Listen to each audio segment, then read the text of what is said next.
Hello friends, welcome to optimistic studies. Optimistic studies में आप सभी का स्वागत है। अपनी इंडियन पॉलिटी की सीरीज़ में हमने यूनियन एंड इट्स टेरिटरी को स्टार्ट किया था, जिसका हमने पार्ट 1 देख लिया था। आज हमें पार्ट 2 देखना है। यदि आप चैनल पे न्यू हैं तो चैनल को सब्सक्राइब कर लीजिए और बेल नोटिफिकेशन को ऑन रखिए, जिससे हम जो भी वीडियो डालें तो आप तक पहुंचती रहे। चलिए फिर हम आज का सेशन स्टार्ट करते हैं। आज का जो हमारा टॉपिक है वो है राज्यों और केंद्र प्रशासित प्रदेशों का विकास, evolution of states and union territories. जैसा कि हम सभी जानते हैं कि स्वतंत्रता के समय हमारे देश में दो प्रकार की राजनीतिक इकाइयाँ थीं। एक ऐसी जिसका अंग्रेज स्वयं प्रशासन कर रहे थे और दूसरी ऐसा जिसका प्रशासन देशी जो भी रियासतें थी, देसी रियासतें उनका प्रशासन कर रही थी। देसी रियासतें केवल नामचार का बस कर रही थी, केवल नाम मात्र का था, लेकिन एक्चुअल में वो सभी ब्रिटिशर्स के अंडर ही सब रूल हो रहा था पूरे संपूर्ण भारत का। तो स्थिति ऐसी थी कि उस समय उन्होंने क्या निर्णय दिया, किस अधिनियम के अंतर्गत, तो इंडियन इंडिपेंडेंस एक्ट 1947, भारतीय स्वतंत्रता अधिनियम 1947 के अंतर्गत अंग्रेजों ने 3 प्रकार के ऑप्शन हमारे समक्ष में रखे थे। क्या वो ऑप्शन थे कि या तो आप इंडिया में शामिल हो जाइए, या तो आप पाकिस्तान में शामिल हो जाइए, या फिर आप स्वतंत्र रहिए, इंडिपेंडेंट रहिए। तो स्थिति ऐसी बनी कि 552 देसी रियासतों में 552 देसी रियासतों ने 549 ने क्या चुना कि भारत के साथ आना चुना, कि हम भारत के साथ, हमारा विलय हो जाएगा, हम भारत के साथ जा रहे हैं, हम भारत के साथ जा रहे हैं। लेकिन 3 इनमें से जो 3 देसी रियासतें थीं, और वो कौन सी थी, तो वो थी एक हैदराबाद, जहाँ पे मैं टिक कर रही हूँ, आप ध्यान से देखिए, हैदराबाद थी, और दूसरा ये जूनागढ़ था, और तीसरा ये जम्मू कश्मीर। ये तीनों देसी रियासतों ने कहा कि हम स्वतंत्र रहना चाहते हैं, हम ना तो भारत में सम्मिलित होंगे और ना ही हम पाकिस्तान में जाएंगे, हम जो है स्वतंत्र रहेंगे। इन सभी, लेकिन बाकी जो 549 को जो सम्मिलित किया गया भारत में, वो भी आसान कार्य नहीं था। और जैसा कि हम सभी जानते हैं, सरदार वल्लभ भाई पटेल जी के अथक प्रयासों की वजह से ये सभी देसी रियासतों ने भारत के साथ आना स्वीकारा था। किंतु ये 3 जो देसी रियासतें थीं, उन्होंने आना स्वीकारा नहीं। लेकिन फिर हुआ कैसे, इनका फिर विलय भारत में कैसे हुआ, ये कि इनका एकीकरण भारत में कैसे हो पाया, तो हैदराबाद का जो एकीकरण भारत में हुआ तो वो पुलिस कार्यवाही के द्वारा हुआ। पुलिस कार्यवाही के माध्यम से हैदराबाद का एकीकरण भारत में हुआ। फिर उसके बाद ये जो जूनागढ़ था, वहाँ पे क्या करवाया गया, वहाँ पे जनमत संग्रह करवाया गया, और वहाँ की जनता ने स्वीकारा। क्या बोला वहाँ की जनता ने कि हम जूनागढ़ से कि हम भारत के साथ जाना चाहते हैं, हमारा जो एकीकरण भारत के साथ होना चाहिए, इंटीग्रेशन हमारा इंडिया के साथ में होना चाहिए। फिर उसके बाद कश्मीर की बात आती है, तो कश्मीर में जो पीओके है, वहाँ पे जो पाकिस्तान की आर्मी ने क्या कर दिया था, अटैक कर दिया था। तो वहाँ के राजा ने जो है नेहरू जी के साथ में जो एक एग्रीमेंट साइन किया, इंस्ट्रूमेंट ऑफ एक्सेशन साइन हुआ, और उसके तहत में कश्मीर का विलय हो गया, किसके साथ में, भारत के साथ में, इंस्ट्रूमेंट ऑफ एक्सेशन साइन करने के बाद में। तो इस तरह से ये तीनों देसी रियासतें भी भारत में सम्मिलित हो गईं। तो ये स्थिति थी कि जब हमारा भारत आज़ाद हुआ तब की। और उसके बाद जैसा कि हम सभी जानते हैं कि 1947 में हमारा भारत आज़ाद हो गया, और तत्पश्चात क्या कार्य शुरू हो गया था, 1946 से ही भारत का जो है संविधान बनना प्रारंभ हो गया था, हम सभी जानते हैं। लेकिन और हमारे भारत की, लेकिन यदि हम राजनीतिक स्थिति देखें तो राजनीतिक स्थिति में भारत का क्या दर्जा था, तो भारत को दर्जा दिया गया था, डोमिनियन स्टेटस था भारत का। संप्रभु नहीं था तो प्रभुत्व था। क्या था, प्रभुत्व था, भारतीय प्रभुत्व का स्टेटस था, किसका, भारत का। संप्रभु कब मिला, जब प्रियम्बल जब पूरी तरह से लागू हुआ। कब लागू हुआ, तो 1950 में, 26 जनवरी 1950 में, जब हमारा उद्देशिका को हमने लागू किया है। और स्वीकारा कब है हमने, 26 नवंबर 1949 को पूरी तरह से भारत देश में लागू कब हुआ? तो 26 जनवरी 1950 में। तो ये हम सभी जानते हैं। तो संप्रभुता भारत का ये जो हम देखते हैं कि भारतीय संविधान का एक विशेषता है संप्रभुता। संप्रभुता से पहले भारत का क्या दर्जा था? तो प्रभुत्व का दर्जा दिया गया था, डोमिनियन स्टेटस था। कब से कब तक का था? तो डोमिनियन स्टेटस था 1947 से लेकर के 1950 तक, 1947 से लेकर के 1950 तक। ठीक है, उसके तहत में क्या किया गया था कि इन 1950 the constitution contained a four fold classification of the states of Indian union. 1950 में जब हमारा संविधान जब बन गया, उस समय की स्थिति क्या थी कि ये जो हमने अभी देखा है, ये जो स्थिति हमने ये जो रियासतों को देखा, ये रियासतों का विभाजन कैसे हुआ था? तो इन देशी रियासतों का जो भारत में जिन्होंने स्वीकारा था कि हम भारत के साथ जाना चाहते हैं, तो इनका विभाजन किया गया था 4 भागों में।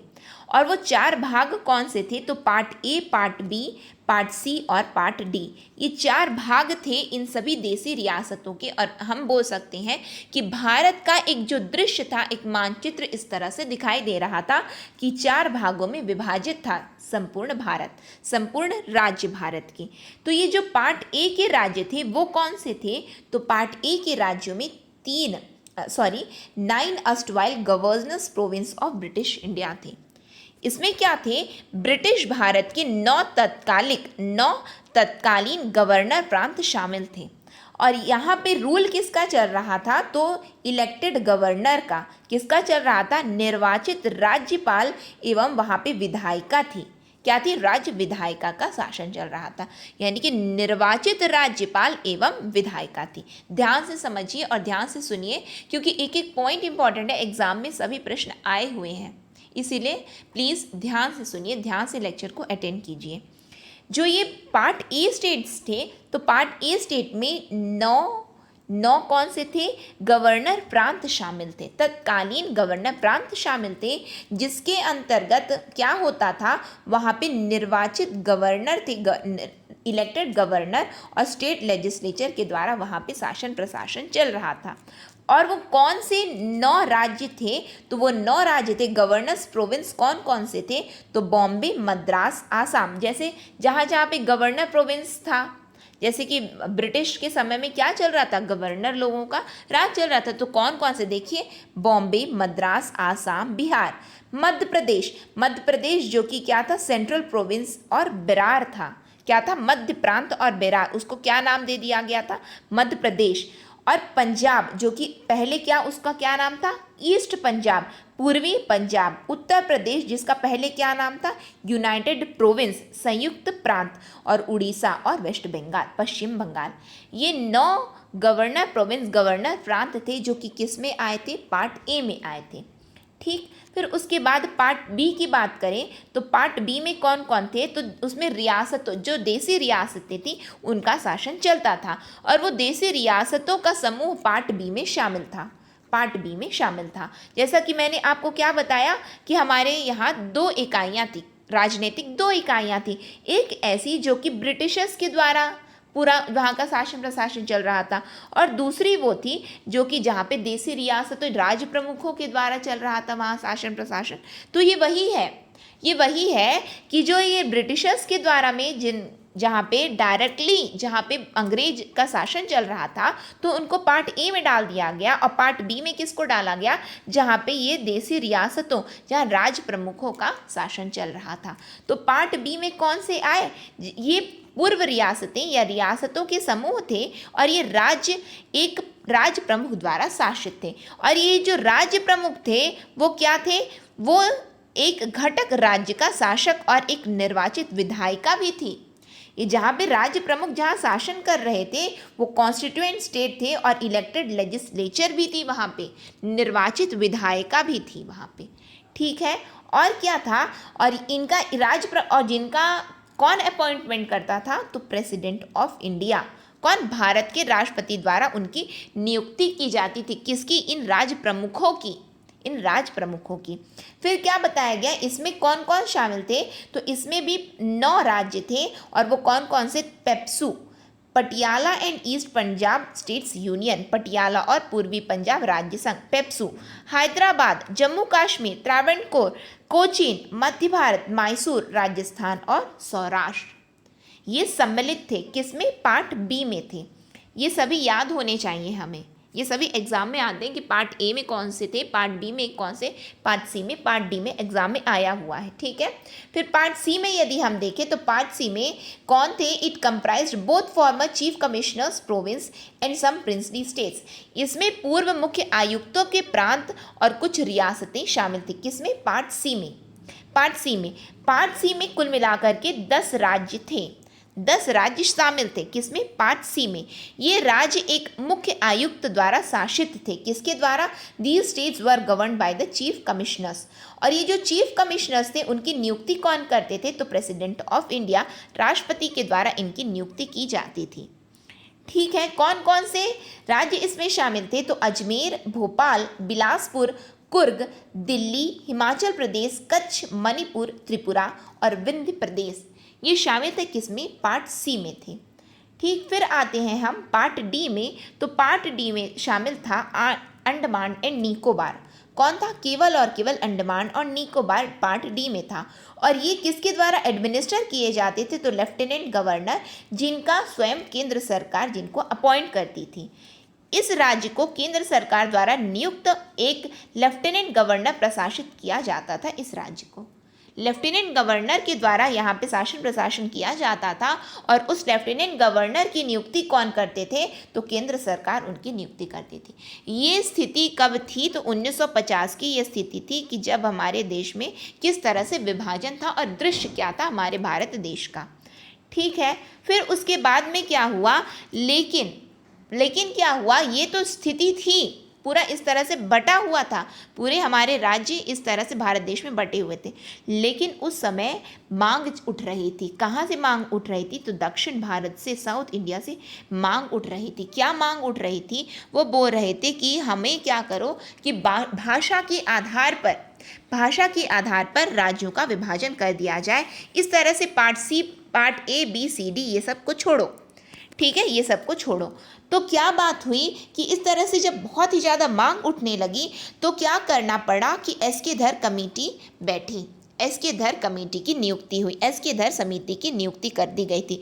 कब की गई? तो जून 1948 में की गई, जून 1948 में। एक तरफ में संविधान निर्माता संविधान बना भी रहे थे, साथ में ये समिति की नियुक्ति कर दी गई। और किस लिए की गई? कि जिससे ये देखें ये जो मांग उठ रही है दक्षिण भारत से कि भाषा के आधार पर हमारे राज्यों का गठन कर दिया जाए, क्या ये उचित है? क्या ऐसा करना चाहिए?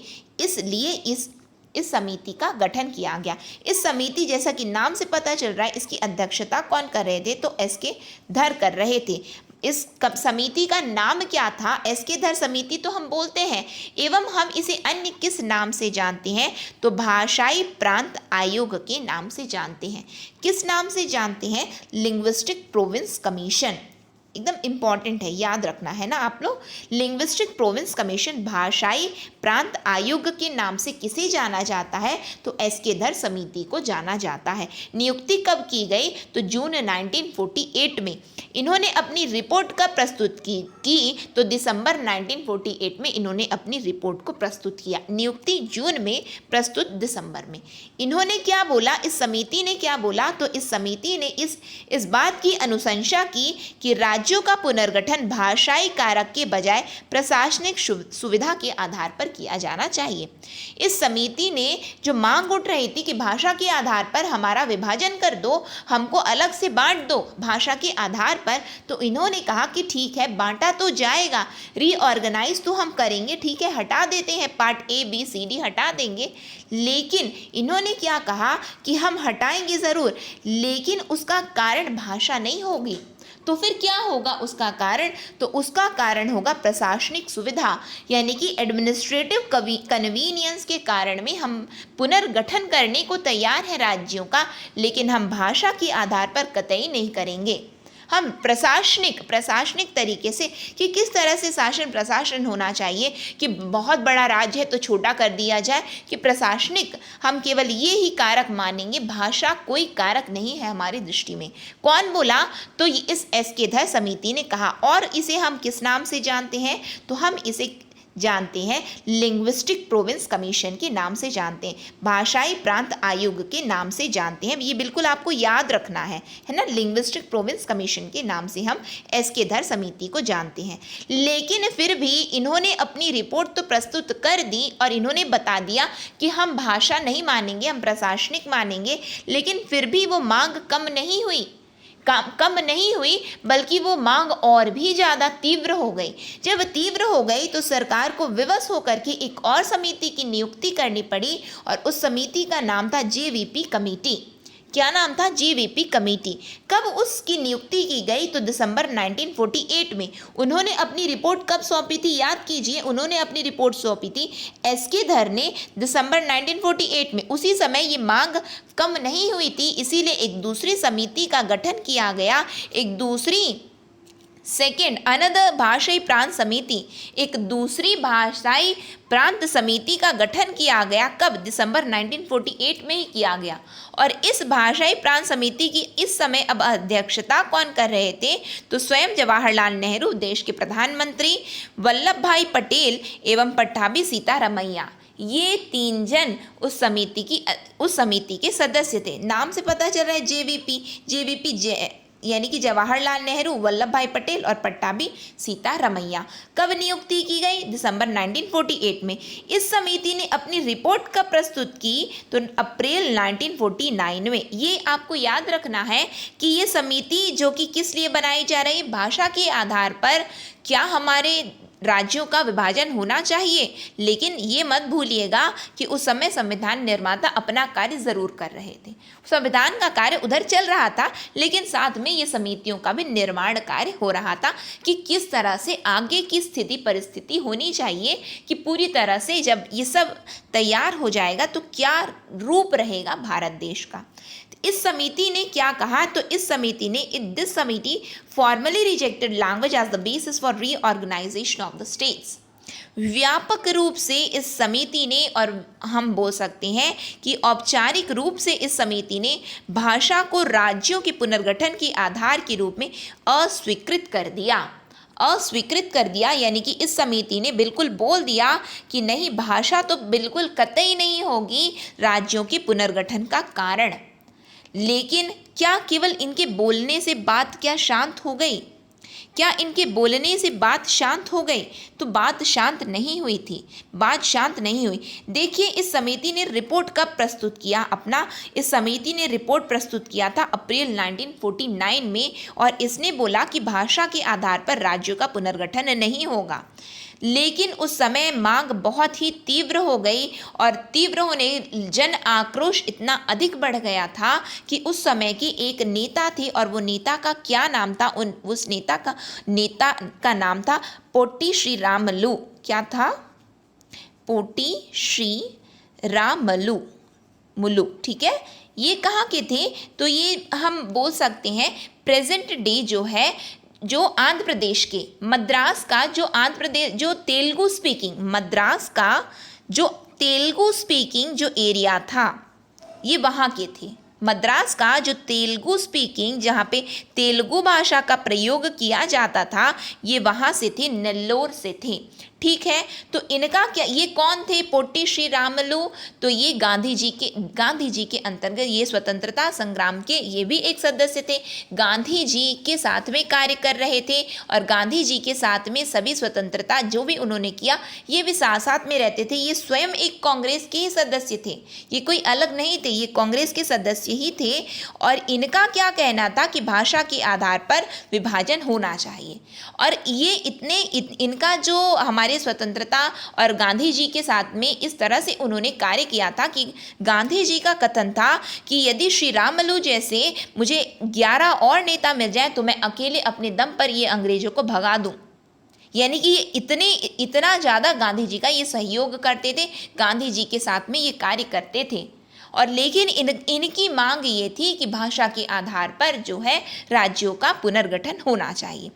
तो क्या हुआ कि ये जिस तरह से गांधी जी के पास कौन सा हथियार था, तो उपवास का हथियार था कि फास्ट अनटू डेथ, यानी कि जब तक जीवन है तो यानी कि मृत्यु तक क्या करना है, अपने को उपवास करना है। इनके पास भी वही था। तो ये क्या किए कि 19 अक्टूबर, ध्यान से सुनिए और समझिए कि 19 अक्टूबर 1952 में ये जो है उपवास पर बैठ गए, ये बैठ गए।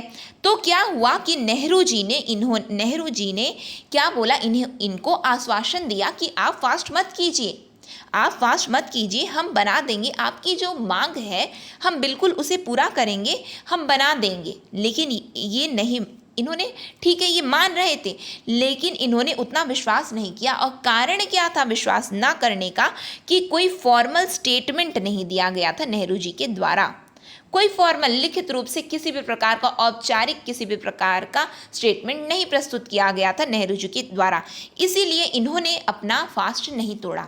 अब जब फास्ट नहीं तोड़ा तो कहीं किसी बुक में लिखा रहता है 56 दिन, किसी बुक में लिखा रहता है 58 दिन, तो कुल मिलाकर के हम मान लेते हैं एक डेट हमको याद करनी है, वो क्या कि 15 दिसंबर 1952 में, 15 दिसंबर 1952 में इनकी मृत्यु हो गई। किस कारण से? फास्ट की वजह से, उपवास की वजह से, कि इन्होंने 56 या फिर हम 58 दिन मान ले, तो इन्होंने फास्ट रखा, जिसकी वजह से 19 अक्टूबर से इन्होंने चालू किया था और 15 दिसंबर 1952 में इनकी मृत्यु हो गई। और जैसे ही इनकी मृत्यु हुई, और ये याद, और मैंने आपको क्या बताया कि ये स्वतंत्रता संग्राम के ये एक, जैसे कि गांधी जी का एकदम व्यापक उनका एक प्रतिष्ठा थी हमारे देश में, उसी तरह से दक्षिण भारत में इनका बहुत ही बड़ा नाम था और इनके बहुत सारे लोग फॉलोअर्स थे इनके, किसके? पोटी श्री रामलू के। तो जब इनकी जैसे ही मृत्यु हुई तो और भी लोग सड़कों पर उतर आए। जब लोग सड़कों पर उतर आए तो क्या हुआ कि नेहरू जी को जैसे ही इनकी मृत्यु हुई 15 दिसंबर को नेहरू जी को 29 दिसंबर को ये अनाउंस करना पड़ा कि नहीं ठीक है, आपकी जो मांग है कि हम बिल्कुल मान रहे हैं कि हम भाषा के आधार पर राज्यों का पुनर्गठन करने के लिए तैयार हैं। इनका क्या कहना था कि मद्रास का ये जो तेलुगु स्पीकिंग जो पार्ट है उसको अलग करके एक अलग तेलुगु प्रांत बना दीजिए, आंध्र प्रदेश।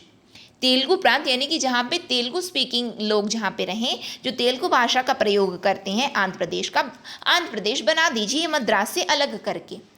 तो ये 29 दिसंबर को नेहरू जी को फॉर्मली बोलना पड़ा कि ठीक है हम आपकी, क्योंकि लोग सड़कों पर उतर आए थे। कारण क्या था कि इनकी मृत्यु हो गई थी 15 दिसंबर को।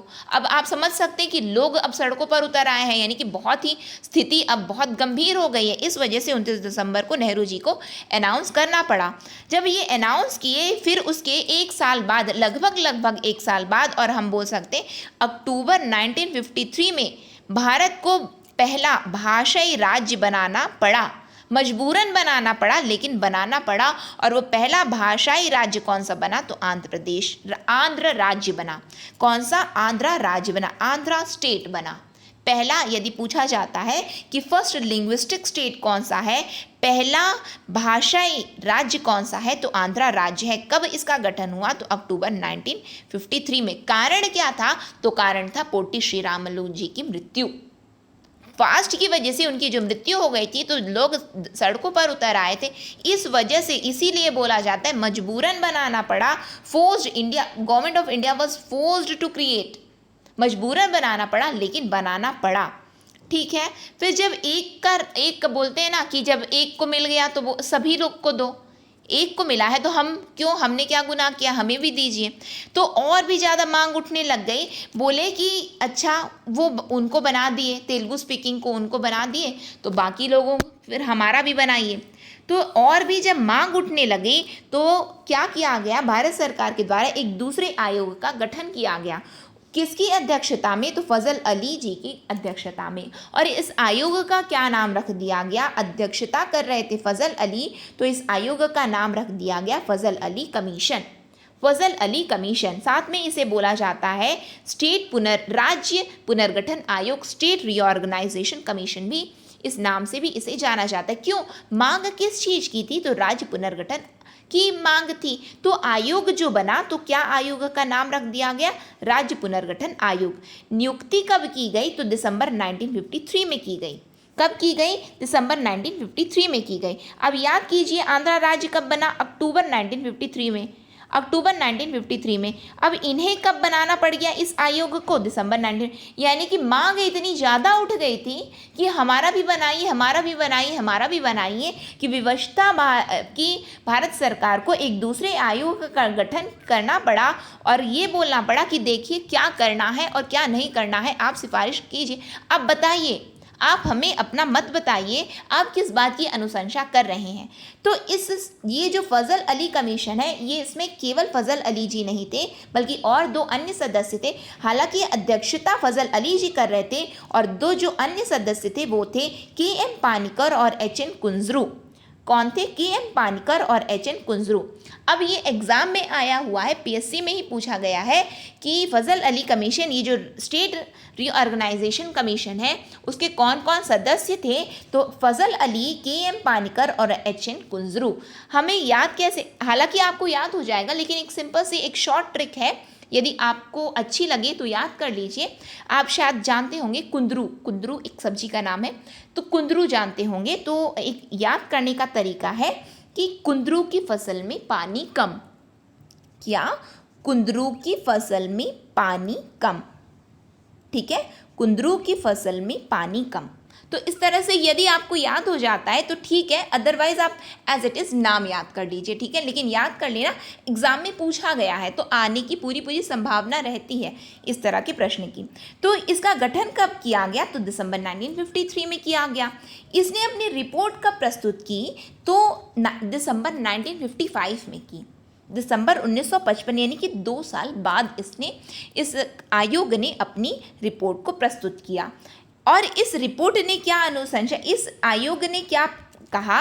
तो इस आयोग ने कहा कि भाषा के आधार पर राज्यों के पुनर्गठन को व्यापक रूप से इस आयोग ने स्वीकृति दे दी। यानी कि इन्होंने मान लिया कि भाषा के आधार पर राज्यों का पुनर्गठन कर दिया जाए। लेकिन इन्होंने क्या कहा? इन्होंने कहा कि एक भाषा एक राज्य, इस सिद्धांत को इन्होंने खारिज कर दिया। बोले कि यदि हम ऐसा करने लगे कि एक भाषा पे एक राज्य, ऐसे में तो जो भारत का एकीकरण किया गया है वो तो सब पूरा यानी कि छिन्न भिन्न हो जाएगा, भारत टूट जाएगा।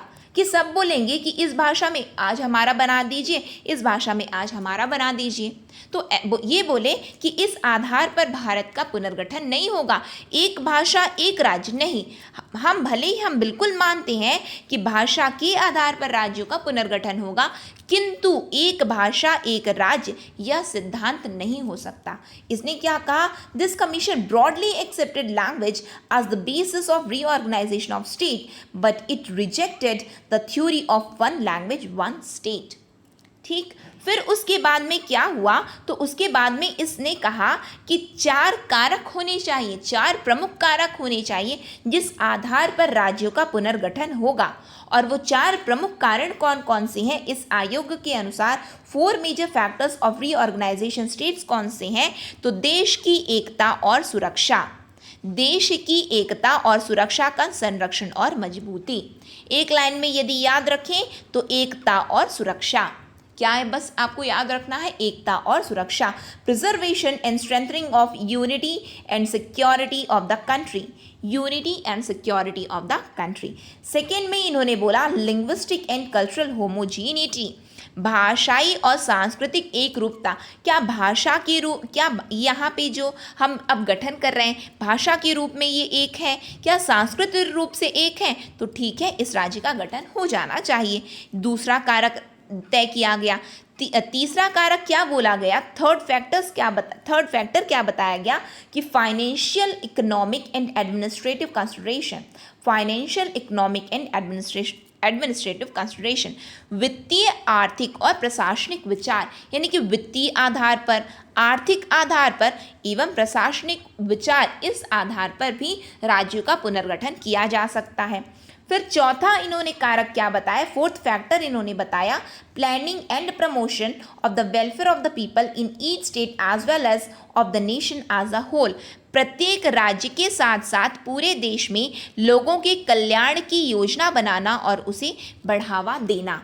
तो ये 4 प्रमुख कारण हैं जो कि फजल अली आयोग ने सुझाया कि राज्यों का पुनर्गठन इन 4 कारकों के आधार पर हो सकता है। साथ में जो उन्होंने बोला कि राज्यों का पुनर्गठन भाषा के आधार पर हो सकता है, किंतु एक राज्य एक भाषा, एक भाषा एक राज्य, ये कतई ये सिद्धांत हम फॉलो नहीं करेंगे। और इस वन लैंग्वेज वन स्टेट का जो प्रिंसिपल है इन्होंने ठुकरा दिया और ये 4 कारक दिए, ये 4 कारण बताए जिसके आधार पर राज्यों का पुनर्गठन हो सकता है।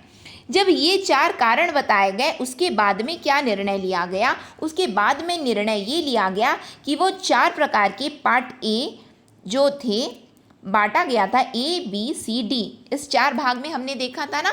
तो ये जो 4 भाग में पूरे देश को बांटा गया था उसको खंडित कर दिया गया, यानी कि बिल्कुल उसको हटा दिया गया। ये भारत का ये जो 4 भाग था उसे हटा दिया गया।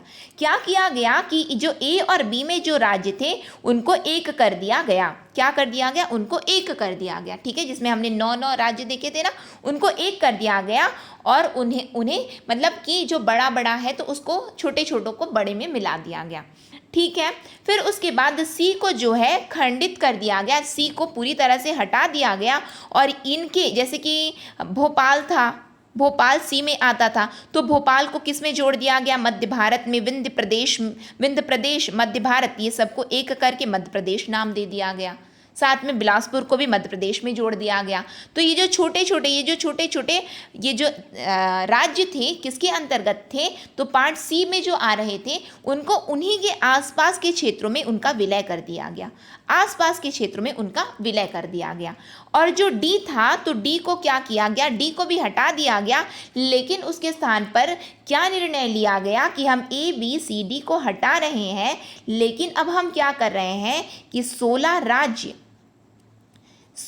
राज्य और 3 केंद्र प्रशासित प्रदेशों का गठन कर रहे हैं। 3 केंद्र प्रशासित प्रदेश जिसे केंद्र सरकार डायरेक्टली जिसको एडमिनिस्टर कर रही है, सेंट्रली एडमिनिस्टर कर रही है। ठीक, 16 राज्यों का गठन हुआ और क्या हुआ? 3 केंद्र प्रशासित प्रदेश का निर्माण हुआ। कैसे? ABCD को हटा करके।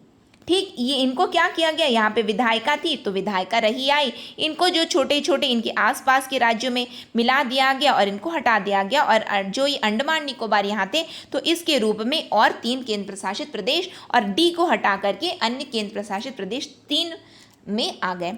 ठीक है, फिर उसके बाद क्या हुआ? इसी क्रम में आगे बढ़ते हुए 1956 में उन्होंने, याद करो 1955 में फजल अली आयोग ने अपनी रिपोर्ट प्रस्तुत की थी। तो उस रिपोर्ट की बात को, उस कमीशन की, उस आयोग की सभी विचारों को मानते हुए, उनकी अनुशंसा को मानते हुए भारत सरकार ने 1956 में क्या किया? 1956 में उन्होंने स्टेट रीऑर्गेनाइजेशन एक्ट पास कर दिया। क्या पास कर दिया? राज्य पुनर्गठन अधिनियम पास किया गया। राज्य पुनर्गठन अधिनियम पास किया गया 1956 में। और उसी क्रम में 7वां संशोधन अधिनियम पास किया गया था 1956 में। 7th कॉन्स्टिट्यूशनल अमेंडमेंट एक्ट 1956 पास किया गया। ठीक है, जो कि जैसा कि मैंने आपको क्या बताया कि ABCD को हटाया गया ना, तो ऐसे ही हटा देंगे क्या? ABCD को किस बेसिस पे हटाया गया? इसी बेसिस पे हटाया गया, इस अधिनियम को लाया गया। और 7वां संविधान संशोधन अधिनियम 1956 जब लाया गया, इसके अंतर्गत इनको हटाया गया। ABCD को हटा करके क्या बना दिया गया था? जैसा कि मैंने आपको बताया कि FC वाले को इनके साथ में मर्ज कर दिया गया, D को हटा दिया गया, इनको एक कर दिया गया। फिर उसके बाद फाइनली क्या हुआ कि फाइनली 1956 में भारत की क्या तस्वीर निकल के आई? 1 नवंबर 1956 में भारत की तस्वीर निकल कर के आई कि 14 स्टेट्स और 6 UTs का निर्माण हो गया।